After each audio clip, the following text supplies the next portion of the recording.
미국 20만 개, 중국 19만 개, 38%, 36% 팽팽해요. 미중 간의 패권 전쟁하고 약간 유사한 느낌이 들긴 합니다. 국가가 갖고 있는 보유량, 소재지 기반으로 미국, 중국 보면은 굉장히 팽팽한 느낌이었는데 금융 상품화되어 있는 비트코인을 놓고 보면은 미국이 압도적이에요. 미국이라는 토양을 기반으로 해가지고 많이 형성되어 있다.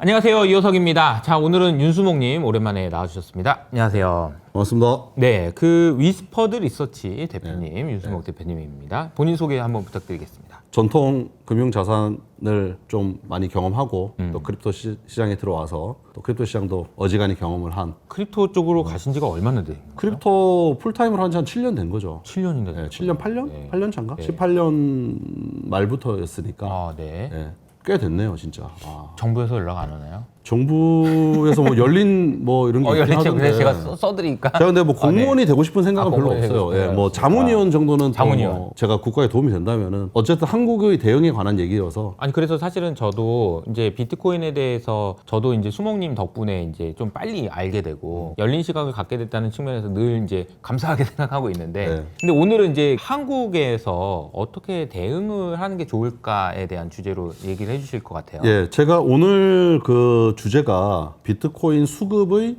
패러다임 변화 속에서 우리는 어떻게 대응하면 좋을까? 여기서 우리는 이제 대한민국, 더 엄밀히 얘기하면 정부에 가깝습니다. 사실 이 주제가 제가 지난주 있었던 비트코인 서울 2025라고 하는 행사가 있었어요. 비트코인 커뮤니티에서는 대표 행사 중에 하나라고 볼 수 있는데 거기서 제가 이제 연사로 나서서 했던 내용인데 많은 분들이 오시긴 했지만은 몇십 분, 뭐 100분 오셨나? 그 정도만을 모시고 하기에는 그게 이제 아무래도 유료 행사였기 때문에 그거로 꼭 그치기에는 좀 아쉽다. 이호석 아카데미는 대권 후보들이 나오는 채널이고 심지어 이제 대통령까지 되신 분이 네. 또 출연하셨던 그런 채널이기 때문에 여기서 할 필요가 있다. 효성님과 또 얘기했을 때 또 시너지가 좀 나시다. 나오는 또 그 얘기들이 있겠다 네, 싶어서 주제가 좀 흥미로운 것이 비트코인의 수요와 공급에 대한 이야기예요. 비트코인도 수요와 공급이 있나? 뭐 이런 생각하시는 분도 그렇죠. 있을 수 있고요. 네. 그리고 이제 뭔가 패러다임이 바뀌었다고 하니까 뭐가 바뀌긴 바뀌었나 보다 이런 생각이 드는데 하나하나씩 좀 얘기를 좀 해볼까요? 자료가 좀 영문으로 작성되어 있는 부분은 약간 양해를 구하겠습니다. 일단 뭐 간단하게 저희 소개를 드리자면은 이호석 대표님하고는 기업은행에서 만났죠. 아기 때 이제 IBK. 네, 네. IBK에서 만났고 또 증권사에서도 트레이더를 했었고 S 자산운용에서 또 포트폴리오 매니저 그리고 또 이제 디지털 창업한 내용들을 좀 뺐는데 업라이즈라고 하는 회사에서 또 CIO를 하면서 전반적으로 금융업계 디지털 자산 업계에서 경험을 좀 많이 했습니다. 지금 위스퍼드 리서치라고 하는 조직에서 크립토 산업에 대한 리서치 그리고 또 뭐 관련 크립토 전환을 준비하는 기업들을 컨설팅하는 일을 하고 있습니다. 전략 컨설팅 펌 아서디 리틀의 또 자문위원이기도 하고요. 네. 그래서 수목이란 이름으로 알려져 있지만 본명은 윤혜성이다. 보면 안 물어봤는데 수목님 알겠습니다. 윤수목님 네. 갑시다 계속. 네. 네. 자, 이제 여기서부터 이제 본격적인 내용인데요. 우리가 잘 알고 있어요. 비트코인의 공급량이라는 게 2,100만 개로 고정돼 있다. 네. 그거는 이제 많이 아실 것 같아요. 예, 다 아는 내용이죠. 근데 그 중에 5.4% 정도 해당되는 수량만 채굴되지 않았고 거의 대부분이 채굴이 됐습니다. 그래서 거의 뭐 95% 가까이는 이미 채굴이 돼가지고 유통시장에서 돌고 있다. 그리고 채굴되지 않은 것이 5.4% 정도, 100만 개가 조금 넘는 수량만 채굴되지 않았다. 이것이 이제 비트코인의 공급 부분이라고 할 수 있어요. 공급이 이제 제한돼 있죠. 근데 유통되고 있는 것의 그 주체가 누구냐, 누가 갖고 있냐, 누가 가지고 있냐? 라는 거를 보자면은 맨 위에 CEX라는 게 이제 중앙화 거래소입니다. 우리가 흔히 쓰고 있는 업비트, 빗썸을 포함한 바이낸스라든지 뭐 해외 코인베이스라든지 거래소가 일부 가지고 있고요. 그리고 또 ETP나 ETF 같은 금융 상품들 비트코인을 가지고 있죠. 그리고 또 정부에서 가지고 있는 수량이 좀 되고 최근에는 상장 기업들 그리고 나머지는 이제 대부분이 개인 지갑 그 다음에 개인 지갑의 형태로 가지고 있지만은 비상장 기업들 마지막에는 로스트 코인이라고 해가지고 뭐 이것도 개인이나 비상장 기업이라고 얘기할 수 있긴 한데 한참 오랫동안 그냥 이동하지 않아가지고 이제 사실상 비트코인이 잠겨버렸다라고 해석되는 게 일정 수량이 됩니다. 잃어버린 것 같다. 예. 그래서 이제 요걸 조금 더 디테일하게 보면은 숫자가 나와 있네요. 중앙 거래소에서 보유하고 있는 게 250만 개 정도가 돼요. 이게 한 12% 정도 되는데 이거는 조금씩 줄고 있는 부분이고 제가 초록 색깔로 해놓은 부분은 소위 말해 전통적인 제도권이라고 볼 수 있어요. 정부하고 금융기관 혹은 이제 상장 기업들이니까 여기는 조금씩 늘고 있는 추세입니다. 그리고 개인 지갑이거나 비상장 기업들이 가지고 있는 전반적인 수량은 이제 비중이 줄고 있는 거죠. 이게 50%네요. 개인과 비상장 아직도 기업이. 그게 나머지가 50%가 사실 넘죠. 왜 로스트 코인까지 합치면은 그러네요. 사실 이제 엄밀하게 비율을 해가지고 이렇게 칸을 만들진 않았어요. 네네네. 좀 읽을 수 있게 너무 작으면 안 되니까 네. 이렇게 그렸는데 대략적으로 거의 절반 정도가 개인 지갑이나 비상장 기업들이고 로스트 코인까지 합치면은 60% 70% 가까이 여전히 되는 수준이라고 볼 수 있습니다. 60. 그러니까 정리하면은 비트코인이 세상에 존재할 앞으로 지금 그리고 앞으로 미래에 존재할 게 이제 100%라고 한다면은 한 5% 정도는 아직은 안 나온 거예요. 그쵸. 세상에. 그래서 95% 중에 나눠 보면은 반 이상이 이제 개인들이 들고 있는 것 같고 ETF, 중앙화 거래소 그리고 정부, 공기업들, 그러니까 이제 IPO가 되는 네, 기업들 그쵸. 이렇게 정리할 수 있겠습니다. 그래서 여기 짙은 보라색과 검은색을 이렇게 생각해도 될 것 같아요. 비제도권이다. 그리고 초록색 부분을 제도권이다. 제도권이다. 제도권이다. 우리가 알고 있는 우리가 이제 금융- 제도권이라는 표현이 좀 애매모호한 느낌이 약간 있긴 하지만 그래도 피부에는 더 와닿을 거예요. 그렇죠. 제도권. 그래서 초록 색깔이 제도권이고 보라색하고 검은색이 비제도권이다. 그리고 이제 파란 색깔은 이제 제도권이 되어 가고 있는 거죠. 이제 뭐 거래소도 사실은 이제 규제를 받고 있고 그렇기 때문에 이제 완전히 뭐 제도권이 코인베이스가 되기 S&P 500에 이제 그 편입될 정도니까. 예, 맞습니다. 거래소들이 물론 이제 뭐 일부 거래소들은 모호한 법적인 어떤 영역에 가 있는 데들도 있긴 하지만은 뭐 비제도권과 제도권의 사이다. 제도권화 되어 가고 있다. 이렇게 얘기할 수 있겠습니다. 조금 더 구체적인 숫자를 보면은 거래소가 보유하고 있는 비트코인의 숫자는 계속 감소하고 있다는 거예요. 그래서 지금 보시고 있는 차트는 22년도 중반부터를 보여주고 있는데 사실 21년도까지는 거래소가 갖고 있는 비트코인의 수량은 계속 늘어나는 추세였어요. 21년까지. 예, 21년까지는 늘어나는 추세였고 그러나 이제 22년도부터는 테라루나 사태가 있었고요. 5월 달에. 그 다음에 22년도 11월 달에는 FTX 사태가 있으면서 그때부터 좀 급격하게 여기 빠진 부분, 이 부분은 이제 FTX 사태로 인해 가지고 비트코인 수량이 확 줄어든 부분이고, 근데 우리가 좀 주목해야 될 부분은 전반적인 트렌드도 있지만은 특히 작년 10월. 작년 10월부터 이 하락 기울기가 속도가. 가파릅니다. 네. 아. 작년 10월이면 어떻게 우리가 봐야 되냐면 트럼프 대통령이 거의 당선이 유력해지기 시작한 시점이라고 보면 돼요. 본격적으로 10월부터 비트코인 가격도 폭등하기 시작하거든요. 거래소가 보유하고 있는 비트코인 수량이 줄고 있다. 특별한 게 아니면 사실 거래소에서 비트코인을 사기 때문에 거래소에 비트코인이 얼마나 있냐 그게 이제 공급 측면에서 되게 중요한 포인트겠죠. 그리고 이제 지금 보시고 있는 차트는 ETF나 ETP 같은 금융 상품들, 여기는 지금 비트코인을 막 빨아들이고 있다는 거예요. 2024년도 1월부터를 보여드리고 있긴 하지만은 실제로 이 시작점은 2013년도입니다. 2013년도에 그레이스케일이라고 하는 자산운용사가 네네. 비트코인 트러스트를 처음으로 만들었어요. 처음에는 이제 사모 형태로 만들어서 소수의 고객들만을 데리고 비트코인을 만든 신탁이었는데 15년도에 이제 그걸 퍼블릭하게 티커를 만들고 공개하기 시작했고 그 이후에 이제 거의 독보적으로 비트코인을 운영하는 조직이었죠. 근데 24년도 1월이 어떤 변화가 있었냐? 비트코인 현물 ETF가 미국에서 도입되면서 본격적으로 이 수요가 많이 늘어납니다. 그래서 작년 1월부터 현재까지의 어떤 전반적인 흐름을 여기서 볼 수가 있고 전체적으로 보면은 계속 우상향이라고 보면 돼요. ETF랑 예. ETP 이게 그러니까 이 상품에 포함되어 있는 이게 다양한 ETF가 있다라는 걸 보여주고 있는 그림이겠네요. 아니요. 요 지금 여기에서 나눠져 있는 거는 제가 요 부분은 안 가지고 왔지만 ETF 이름들이에요. 맨 밑에 있는 부분은 그레이스케일이 이제 이만큼 줄어들었다는 거고 그다음에 검은색이 블랙락이 하는 IBIT, 초록 색깔이 피델리티 이런 식으로 이제 ETF들의 비트코인 보유 비중입니다. 이렇게 늘어났다. 요 차트는 상장되어 있는 기업들은 비트코인을 보유하기 위한 경쟁을 하고 있다. 그래서 이것은 제가 이제 모든 데이터, 로 데이터를 다 정리를 해가지고 계산한 건데 특히나 앞서 말씀드린 것처럼 24년도 10월부터 가파르죠. 여기도 비트코인 거래소에서 가파르게 감소한 거랑 어찌 보면 대비되는 모습입니다. 상장 기업들이 비트코인의 보유량을 합산을 해보면은 가파르게 성장했다라는 거죠.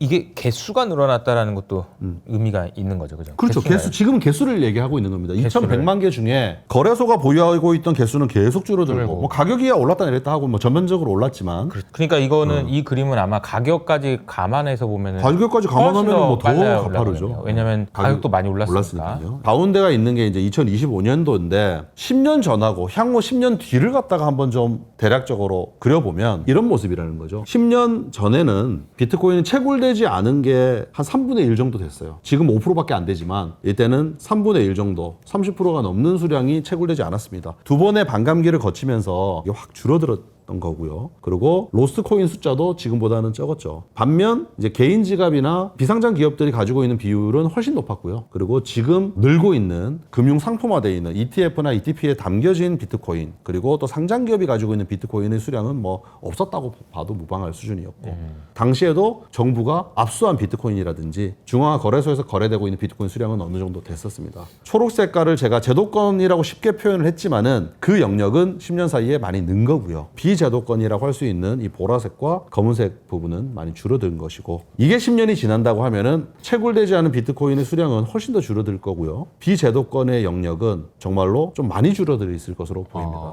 그리고 ETP나 ETF 같은 금융 상품들, 상장 기업들이 가지는 비트코인의 비중이 많이 늘어나 있을 것이다. 거기에다가 정부가 직접 취득하는, 뭐 미국 같은 경우는 주정부 지금 비트코인을 전략자산으로 삼겠다고 주지사 단계까지 승인한 지방 정부들이 있지 않습니까? 네. 그렇기 때문에 이런 것들은 결국에 취득을 하게 될 것이고, 그러면은 정부가 가지고 있는 비트코인 수량은 지금보다 훨씬 많이 늘어나 있을 것이다. 제가 이제 뭐 이거를 하나하나 숫자를 계산해 가지고 칸을 갖다가 그린 게 아니다 보니까 대략적인 개념 정도로 보시면 될 것 같아요. 그래서 지금 단계부터는 국가 단위에서 그러면 이 오너십에 대한 거를 조금 바라볼 필요가 있겠다라는 말씀 좀 드리려고 합니다. 이 비트코인의 패러다임, 보유의 그 수급의 패러다임의 변화의 그 배경이라는 거를 보면은 이 국가 단위로 우리가 볼 수밖에 없다. 가장 큰 배경은 첫 번째에 나와 있는데, 지정학적인 이유, 매크로적인 측면이 가장 크다라는 거예요. 미중 간의 패권 전쟁, 긴장감 속에서 우리가 비트코인을 디지털 안전지대 혹은 안전자산으로 의식하게 된 부분이 하나가 있고,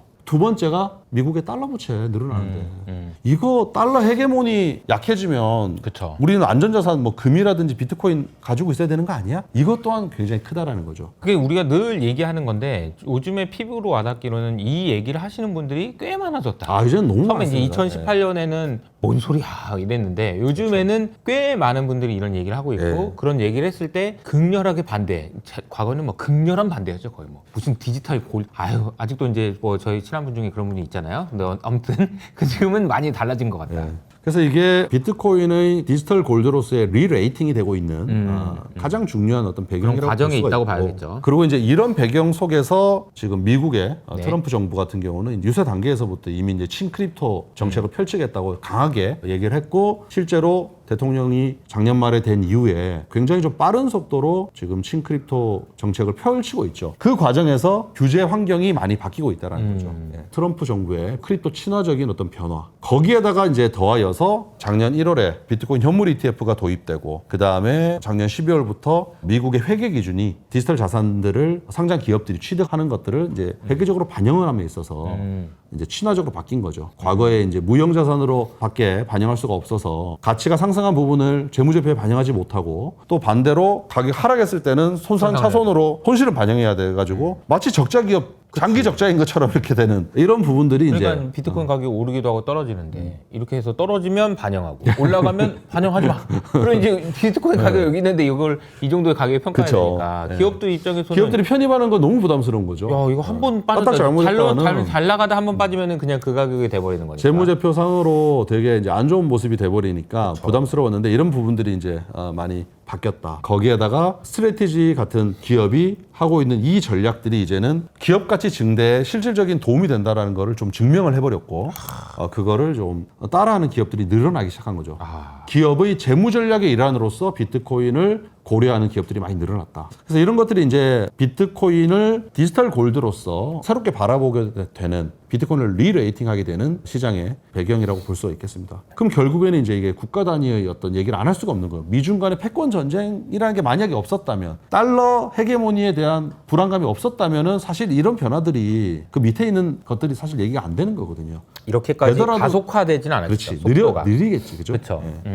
그래서 지금부터는 이제 정부 차원에서, 국가 차원에서 좀 한번 보겠습니다. 아, 얼마나 들고 있냐? 일단은 지금 페이지는 정부가 가지고 있는 비트코인 보유량입니다. 사실 이 내용은 정부가 공개한 것들을 조사를 한 거거든요. 이제 이걸 사실 100% 믿을 수는 없어요. 국가 단위로 우리가 비트코인을 얼마 가지고 있다는 거를 투명하게 공개하지 않는 국가들도 많을 수 있단 말이에요. 그리고 의심되는 국가들도 분명히 있습니다. 예를 들자면 뭐 아랍에미레이트 같은 국가가 그러한 국가거든요. 크립토씬에서 굉장히 좀 영향력이 있는 바이낸스 창업자인 창펑짜오 같은 분이 과거에 엑스닷컴에서 이런 얘기를 한 적이 있어요. 아랍에미레이트가 뭐 40만 개 가지고 있다. 그런데 이제 공식적으로 정부에서 얘기를 안 하니까 알 수가 없는 거죠. 근데 현재 공개된 내용만 놓고 보면 미국 20만 개, 중국 19만 개 이렇게 우리가 볼 수 있는 겁니다. 예. 뭐 영국도 있고 밑에 우크라이나, 뭐 북한 같은 경우는 해킹한 물량이 아닐까 싶은데, 이것만 놓고 보면 미중 간의 패권 전쟁하고 약간 유사한 느낌이 들긴 합니다. 38%, 36% 팽팽해요.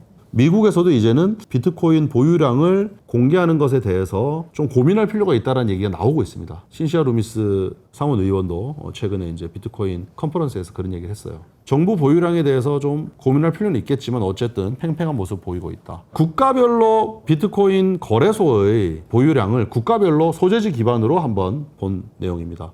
자, 이렇게 보면은 미국, 케이만군도, 홍콩, 세이셸, 그리고 대한민국 이렇게 얘기를 할 수가 있는데, 아까랑의 차이를 다시 한 번만 소개해 주자면, 이때는 국가별로 국가가 이제 직접 보유한 직접 거. 보유하고 근데 있는 이거는 뭐 사실은 직접 보유한 거는 대부분이 국가가 직접 산 케이스는 많지가 않기 때문에 압수. 뭐 압수한 거예요. 미국, 이 나쁜 중국이 이제 놈을 다 먹는 압수 뭐 이런 범죄자들이나 이런 것들 압수한 것들이고, 우크라이나 같은 경우는 기부받은 것들이 좀 많다고 보면 되고요. 40만 개 굉장히 많죠. 전쟁하면서 기부받은 것들이 좀 꽤 되고, 그 다음에 이제 북한 같은 경우는 뭐 조금 의심스러운 부분이 있고, 부탄은 채굴한 것들이고 뭐 이런 건데, 지금 이거는 거래소들 소재지 기반이거든요. 근데 미국이 지금 제일 많습니다. 코인베이스, 제미나이, 크라켄 이런 거래소들이 가지고 있는 보유량이 90만 개. 그 다음에 두 번째가 케이만이라고 돼 있는데, 사실은 우리가 케이만에 소재했다고 해서 사실 케이만 국가의 비트코인의 어떤 뭐 통제받는 관할 영역에 있다라고 볼 수는 있지만은 좀 애매한 구석이 있어요. 홍콩은 사실 뭐 중국이라고 봐야죠. 그죠?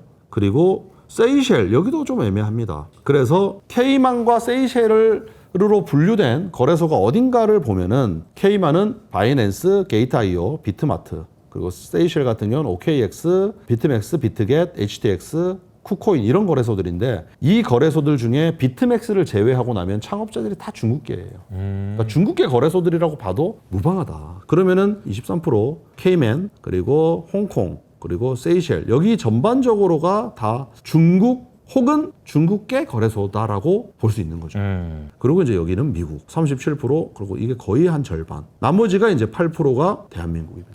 우리 대한민국은 이제 대부분이 이제 업비트 비썸이죠. 이렇게 분류가 된다. 생각보다 많네요. 우리나라가? 우리나라 순위가 높네요. 아, 우리나라 지금 너무 무시하신 거 아니에요? 아니, 그건 아니지만 뭐 아까 보여주셨던 이 그림하고는 차이가 많이 나는 거죠. 여기 자, 때는 이제 북한도 못 따라. 이제 이 얘기를 하실 법은 해요. 왜냐하면 우리나라가 뭐 이게 다 경제 국민들이 규모, 잘 알아서 사는 거잖아요. 경제 규모로 하면은 막 경제 대국 10위 뭐 10등 안에 들어가는. 경제 대국이다 이런 얘기를 하는데, 어찌 보면 여기 기준으로 보면은 뭐 미중 다음이니까요. 아니, 그죠? 실제로 보면 카이만 빼고 예. 뭐 제이셸 뭐 빼고 뭐 홍콩 뭐 2등인데요. 그렇지. 실질적인. 그렇죠. 이게 그래서 다 개인들이, 저는 이게 참 우리나라 개인 투자자분들이 살라고 살아야 되니까 엄청 열심히 하는 거 아니겠습니까? 그렇지 않아요? 저도 보면은 그런 느낌이 많이 드는 게, 아니 우리나라의 미래에 대해서 상당히 어렵다라는 거를 개인들은 다 알고 있잖아요. 그러니까 뭐라도 해야 된다는 생각이 이게 발현된 거 아닌가 싶어요. 테슬라도 사, 팔란티어도 사, 뭐도 사, 이게 다 이런 거 아니에요? 대한민국 국민들이 스마트하시죠. 스마트한 거죠. 정말 대단한 겁니다. 자, 어쨌든 이제 거래소 소재지별로, 소재국별로 보면은 이렇다. 그리고 이것은 이제 앞서 말씀드렸던 금융 상품화되어 있는 비트코인. 비트코인. 그것의 AUM. 미국이 압도적입니다. 전체 140만 개 가량 되는 것 중에 120만 개 가량이 이제 미국 ETF나 ETP에 들어가 있다. 120만 개. 예. 거의 88%니까 거의 90%죠, 뭐. 그러네. 예. 거의 90%가 미국 펀드에 들어가 있다. 이렇게 볼 수 있고 나머지가 캐나다, 스위스, 스웨덴, 독일 이렇게 있는데 뭐 한국은 없네요. 한국은 ETF 이런 상품이 ETF가 없으니까. 막혀 있으니까. 빨리 해줘야 될 것 같아요. 88% 미국이다. 근데 이거를 보면은 국가가 갖고 있는 보유량, 그 다음에 소재지 기반으로 미국, 중국 해가지고 보면은 굉장히 팽팽한 느낌이었는데 확실히 금융 상품화되어 있는 비트코인을 놓고 보면은 미국이 압도적이에요. 이거를 보면 역시 금융 대국이다. 근데 사실 이제 이런 거죠. 블랙락에서 ETF를 처음 출시했을 때 어떻게 보면은 뭐 ETF 그거 쉽게 하는 거 아니야라고 생각할 수 있지만 생각보다 복잡한 게 비트코인을 만약 ETF로 사면 샀다는 신호가 나오면 여기에서도 뭔가 매칭이 돼야 되고 이게 생각보다 그렇죠. 물밑에서 해야 되는 작업들이 꽤 많고 인프라도 있어야 되고 하는데 여기 수수료까지 싸잖아. 그때 수수료 막 경제하고 그랬잖아요. 그러니까 이게 많을 수밖에 없는 것 같아요. 그런 요소도 있고 또 더 중요한 부분은 자유롭게 이동하고 투자하고 그런 어떤 자금들이 미국이라는 토양을 기반으로 해가지고 많이 형성되어 있다. 홍콩도 이제 중국에서 만들었어요, ETF를. 작년에 우리가 기억을 해보면은 맞아요. 미국에서 비트코인 현물 ETF 나왔다고 하니까는 홍콩에서 난리가 막 났었고. 바로 금방 나오고 또 이더리움 ETF는 먼저 내고 이렇게 경쟁적으로 했습니다, 홍콩도. 그렇지만 실제로 맞짱을 떠보니 120만 대 5천이 안 되는 이게 뭐 어찌 보면 택도 안 되는 결과였던 거죠. 홍콩이 이제 아시아 금융 허브로서의 어떤 과거의 영광이 사실은 지금 최근에 홍콩 가보셨어요? 옛날보다 조금 약해졌다는 거죠. 조금이 아니고 많이 약해졌네요. 우리 예전에 같이 그 해변에서 맥주 마시면서 이제 뭐 금융을 논하던 시절이 있었잖아요. 네네. 그때 홍콩과 제가 작년에 이제 그 이 비트코인 행사가 있어가지고 작년에 홍콩을 갔어요. 아주 오랜만에 간 거죠, 저도. 거의 10년 만에. 다른 나라가 돼 있어. 10년 전에 홍콩은 자유로움이 느껴지고 심사추이에서 홍콩섬 탁 바라보면 거기에 굉장히 화려한 홍콩의 밤 멋지잖아요. 막 유명 금융사들의 간판들이 쫙 있고. 근데 지금 가면 어떻게 돼 있냐면 다 중국 간판들이 있어요. 완전히 바뀌었어요. 완전히. 아하. 그 양쪽을 다 경험해보지 않은 사람은 알 수가 없는 거라고 저는 봅니다. 많이 바뀌었습니다. 예. 네. 사실 이제 금융 상품이기 때문에 금융 상품, 금융 자산이기 때문에 이제 그 신뢰가 기반이 돼야 되는데 홍콩이 이제 이렇게 길을 못 펴는 것도 그런 부분 아닐까 이런 생각. 중국의 영향력 하에 그게 더 강화가 됐다라는 부분이 글로벌 자금한테 홍콩 ETF를 선호할 이유가 별로 없게 만드는 요소가 있다. 이렇게 얘기를 할 수 있을 것 같아요. 그런 측면에서는 이제 이 마켓에서는 미국이 훨씬 강하다라는 거죠. 강하다. 네. 그리고 이 부분도 마찬가지예요. 상장 기업들, 국가 단위로 해가지고 지금 상장 기업들이 가지고 있는 비트코인 비교를 해보면은 한 80만 개 정도를 상장 기업들이 지금 가지고 있는데 뭐 상장 기업들은 숨길 수도 없어요. 다 공시하니까. 국가에서 다 공시를 하도록 금융감독 체계가 다 돼 있기 때문에 공시를 다 하고 있는데 상장돼 있는 기업이라고 하면 미국이 74만 개 가까이 거의 압도적 92%입니다. 미국, 캐나다, 뭐 일본, 중국 이런 순인데 미국이 압도적이라는 거예요. 이것 또한 이 금융시장이 미국이 좀 잘 돼 있기 때문에 그렇다라고 얘기를 할 수 있겠습니다.